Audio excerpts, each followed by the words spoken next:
नमस्कार दोस्तों, मैं मयंक चौधरी और आप देख रहे हैं मेरा यूट्यूब चैनल थर्ड आई।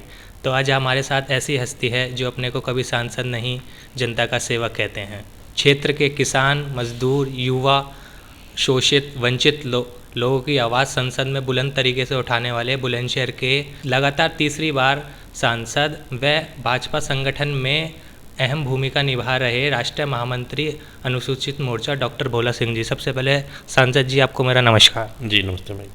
तो सांसद जी, सबसे पहले आप अपने सांसद बनने तक के सफ़र के बारे में थोड़ा बताइए। देखिए, अगर सच कहें तो मेरा कभी मुझे लगता नहीं था कि मैं राजनीति में भी आऊँगा और कभी सांसद बनने का मौका भी मिलेगा। लेकिन भारतीय जनता पार्टी एकमात्र ऐसी पार्टी है जिसमें कोई व्यक्ति को राजनीतिक पृष्ठभूमि की आवश्यकता नहीं पड़ती है।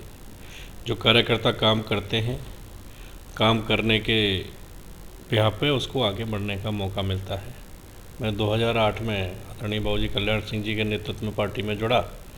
2009 में प्रयास किया लोकसभा का टिकट मांगने का, वो नहीं मिला, लेकिन लगातार काम करते रहे और 2014 में पार्टी ने देश के यशस्वी प्रधानमंत्री मोदी जी को अपना नेता चुना और उनके नेतृत्व में चुनाव लड़ा गया और मुझे भी पार्टी ने टिकट दिया भरोसा करके। आदरणीय बाबूजी का आशीर्वाद मिला और पार्टी ने टिकट देकर मुझे मौका दिया। तो क्षेत्र की जनता ने बहुत प्यार के साथ में, उत्साह के साथ में मुझे देश की सबसे बड़ी पंचायत में भेजने का मौका एक नहीं, दो बार नहीं, तीन तीन बार दिया है।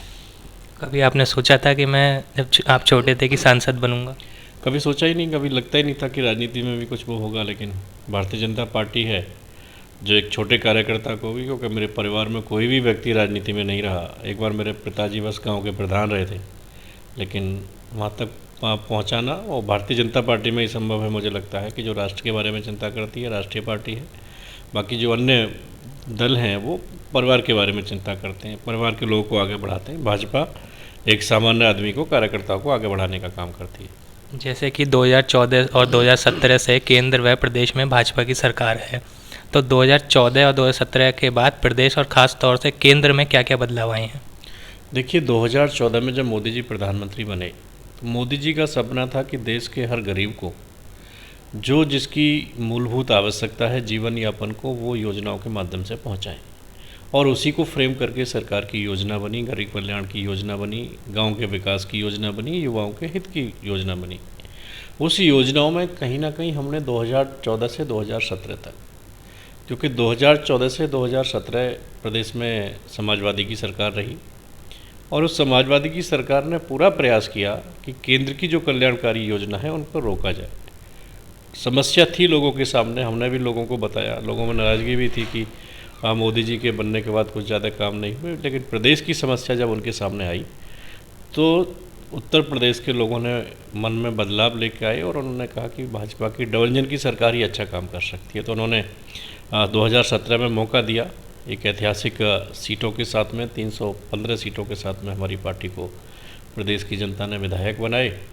और 2017 से लेके 2019 तक जो मोदी जी ने पिछले 3 साल में योजना तैयार की थी 14 से 17 तक, वो सारी योजनाएं, वो गरीब कल्याण की योजना धरातल पर बहुत तेज़ गति से पहुंची और लोगों को बदलाव नज़र आया कि डबल इंजन की सरकार किस तरीके से क्षेत्र का विकास कर सकती है।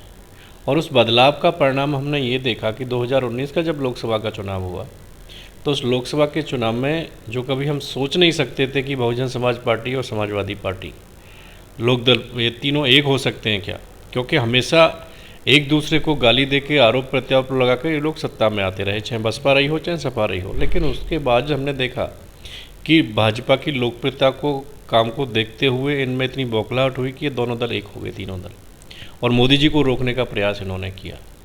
लेकिन उसके बावजूद भी जब 2014 में मोदी जी प्रधानमंत्री बने तो 282 सांसद भाजपा के थे। लेकिन जब 2019 में 5 साल बाद चुनाव हुआ तो 282 की जगह 303 सांसद देश की जनता ने मोदी जी को देकर उनको दूसरी बार प्रधानमंत्री बनने का मौका दिया। तो निरंतर तब से लेकर अभी तक 2022 का चुनाव विधानसभा का हुआ, उस विधानसभा के चुनाव में भी उत्तर प्रदेश की जनता ने जो डबल इंजन की सरकार का काम देखा, लगातार विरोधी लोग एकजुट होकर लड़ते रहे, आरोप प्रत्यारोप लगाते रहे। लेकिन भाजपा की दोबारा सरकार प्रदेश में बनी और तीसरी बार फिर जब 2024 का लोकसभा का चुनाव आया तो उसमें देश की जनता ने सारे विरोधियों के प्रयास के बाद पूरे देश के दल एक साथ हो गए, विदेशी ताकतें फंडिंग में लगीं, लोगों को गुमराह करने का काम किया गया, एक ऐसा माहौल खड़ा कर दिया कि मतलब देश में कुछ हो ही नहीं रहा जैसे।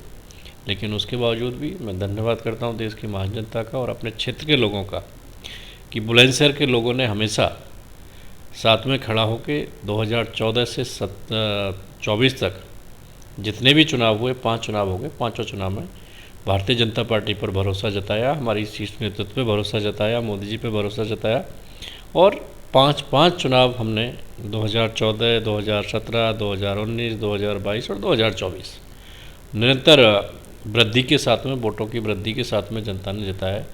तो मैं वास्तव में अपने क्षेत्र की जनता का बहुत आभारी हूँ कि वो हमें और पार्टी को आशीर्वाद देने के साथ साथ बुलंदशहर के भविष्य की चिंता करते हुए अच्छे राजनीतिक दल का चुनाव करते हैं।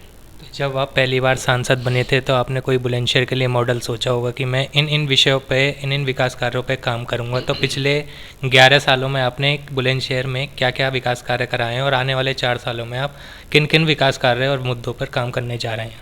देखिए, चुनौती बहुत बड़ी थी क्योंकि बुलंदशहर हमारा एनसीआर में आता था, लेकिन एनसीआर में आने के बावजूद ये दुर्भाग्य था कि जो यहाँ के अधिकारी थे वो एनसीआर बोर्ड की बैठक में हिस्सा लेने नहीं जाते थे और वो एनसीआर को मिलने वाली सुविधा से कुछ भी बुलंदशहर में 1% भी कुछ काम नहीं था। हमने अधिकारियों से बातचीत की, मुलाकात की और यहाँ से एक प्रस्ताव की जो भी एनसीआर बोर्ड, एनसीआर के रीजन में जो सुविधाएं एक होती हैं वो सारी बुलंदशहर में भी आनी चाहिए और निरंतर उस पर हमारी सरकार ने तेज़ गति से काम किया, प्रदेश सरकार का सहयोग रहा। तो जो एक मूलभूत आवश्यकता बुलंदशहर में लगती थी, चाहे वो शिक्षा के क्षेत्र में हो, तो शिक्षा के क्षेत्र में जो हमारी सरकार का केंद्रीय विद्यालय होता है, पीएम श्री विद्यालय जिनका नाम अभी हुआ, वो हमारे बुलंदशहर में एक पहला एकमात्र ऐसा विद्यालय है कि उत्तर प्रदेश में दूसरी शिफ्ट में हो और अभी तक अकेला वही दूसरी शिफ्ट में चलता है, जिससे दोगुना छात्रों को पढ़ने का मौका मिलता है।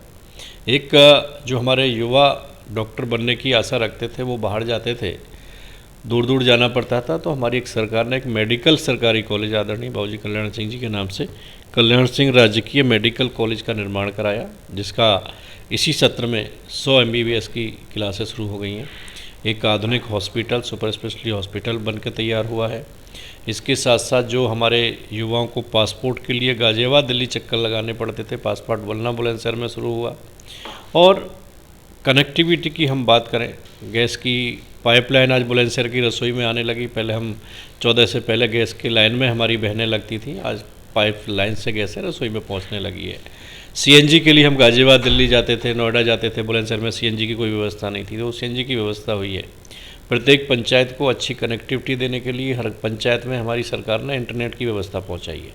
हर गाँव में प्रदेश सरकार के उससे हर गाँव में पंचायत घर जहाँ नहीं थे तो एक मॉडर्न पंचायत घर बनाने का काम वहाँ पे किया है, एक ऑफिस बनाने का काम किया, जिससे वहाँ के प्रधानों को, सेक्रेटरियों को काम करने का मौका मिले।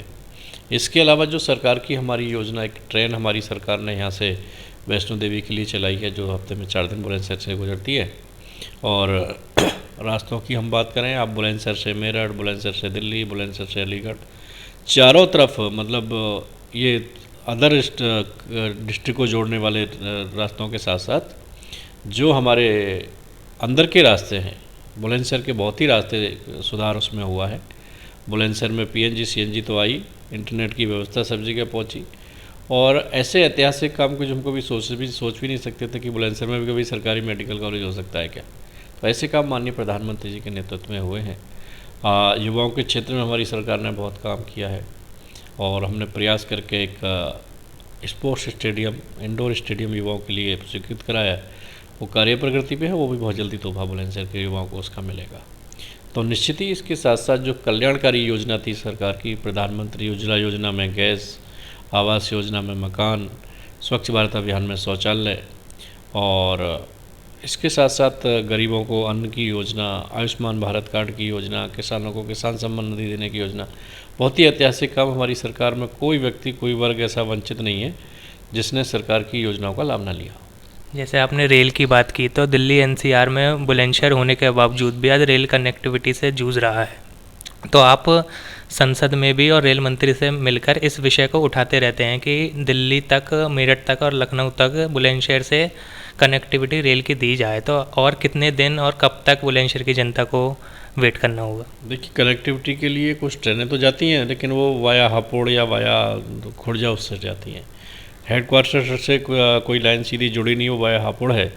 तो हमने एक प्रस्ताव सरकार को दिया है कि जो मेन लाइन है दिल्ली से गाज़ियाबाद अलीगढ़ होते हुए कानपुर लखनऊ जाती है, उस लाइन पे चोला हमारा स्टेशन पड़ता है जो बुलंदशहर में हिस्सा है, उसको न्यू बुलंदशहर के नाम से डेवलप करके लखनऊ जाने के लिए, इलाहाबाद जाने के लिए, दिल्ली जाने के लिए वहाँ पर ट्रेनों की रुकने की व्यवस्था हो। ऐसा प्रस्ताव हमने रेल मंत्री जी को दिया है और पॉजिटिव सकारात्मक रेस्पॉन्स रेल मंत्री जी का हमें मिला है। आशा है कि बहुत जल्दी उस पर सरकार स्वीकृति देके उस पर आगे करने का काम करेगी। तो हाल ही में ही अखिलेश यादव ने संसद में एक बयान दिया था कि भाजपा अपना राष्ट्रीय महामंत्री तो घोषित कर नहीं पा रही और ये वक्फ बोर्ड पर आकर बात कर रही है। तो इस पर आपका क्या कहना है? देखिए, अखिलेश जी की पार्टी परिवार की पार्टी है। उनका राष्ट्रीय अध्यक्ष उनके परिवार के लोगों को चुनना है, परिवार में से चुनना है। भाजपा एक लोकतांत्रिक संगठनात्मक पार्टी है। पार्टी का कोई भी पदाधिकारी चुनता है तो पार्टी के कार्यकर्ता चुनते हैं।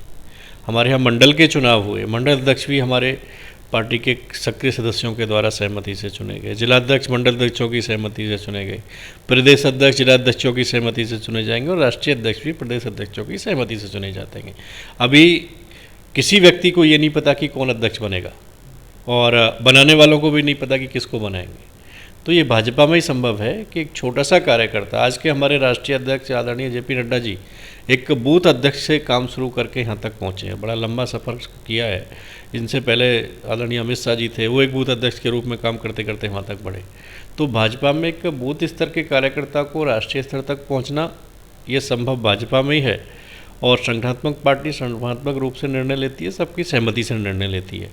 ऐसा एक व्यक्ति नहीं है कि काली अखिलेश जी की तरह के उन्हीं को निर्णय लेना राष्ट्रीय अध्यक्ष कौन बनेगा, प्रदेश अध्यक्ष कौन बनेगा, सांसद कौन उनके परिवार में बनेगा, नेता प्रतिपक्ष कौन उनके परिवार का बनेगा, चीफ विप कौन उनके परिवार का बनेगा। ये सब सारी चीज़ें उन्हीं के उसमें हैं और उन्हीं के उससे चलती हैं। अगर हम संसद की बात करें तो इनके सांसद हैं, तो चीफ विप कौन है? धर्मेंद्र यादव, उनके भाई हैं। तो वो परिवार से बाहर सोचते ही नहीं हैं, ना उनकी सोच है, ना वो परिवार से बाहर किसी को जाने देते। भाजपा में और उनमें तो मतलब कोई कंपैरिजन ही नहीं है। वो परिवार की पार्टी है, हमारी राष्ट्रीय और राष्ट्रवाद की पार्टी है। सांसद जी, अपना कीमती समय देने के लिए बहुत बहुत धन्यवाद। जी धन्यवाद।